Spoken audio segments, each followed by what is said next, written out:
ఎండాకాలం మనకి షుగర్ ఉన్న పేషెంట్స్కి ప్రాబ్లం ఏంటంటే ఎండలకి డీహైడ్రేషన్ వచ్చేస్తూ ఉంటుంది. అలాగే మన లోపల ఉన్న విసర్జకాలు యూరియా లాంటివి బయటకు వస్తూ ఉంటాయి. దీంతో చర్మం మీద దురదొచ్చి చిన్నగా గోకేమనుకోండి, ఒక 2 క్రిములు లోపలికి వెళ్తే అక్కడ ఇన్ఫెక్షన్ స్పీడ్గా స్ప్రెడ్ అయిపోతుంది. సెగ్గడ్డలు లాంటివి వచ్చేస్తాయి. అవి ఇన్ఫెక్షన్స్ ఎండాకాలం ఎక్కువగా ఉంటాయి. అంటే బయట టెంపరేచర్ ఎక్కువగా ఉంది, బాడీ టెంపరేచర్ ఉంది, బ్లడ్ ఉంది, షుగర్ ఉంది. దాంతో వాటికి 5 స్టార్ హోటల్లో ఉన్నట్టు అనమాట.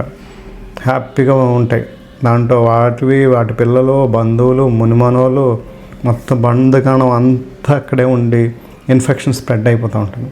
సో ఇలాంటి ఇన్ఫెక్షన్స్ ఏమైనా వస్తే ఇమ్మీడియట్గా మీరు కేర్ తీసుకోండి. తొందరగా ఎర్లీగా మీరు యాంటీబయాటిక్స్ అవి స్టార్ట్ చేసుకుంటే ఇన్ఫెక్షన్ స్ప్రెడ్ అవ్వకుండా ఉంటుంది. అలాగే షుగర్ ఒకటి చాలా కంట్రోల్గా ఉండాలి. షుగర్ టైట్గా కంట్రోల్లో ఉంచుకొని నీరు, లవణాలు, ద్రవ పదార్థాలు లాంటివి కొంచెం బాగా తీసుకుంటూ మన ఇమ్యూనిటీ పెంచుకుంటూ ఉంటే ఈ ఇన్ఫెక్షన్స్ రావు. ఇక సర్జరీలు లాంటివి ఏమన్నా ఉంటే కొంచెం పోస్ట్పోన్ చేసుకుంటే బెటర్.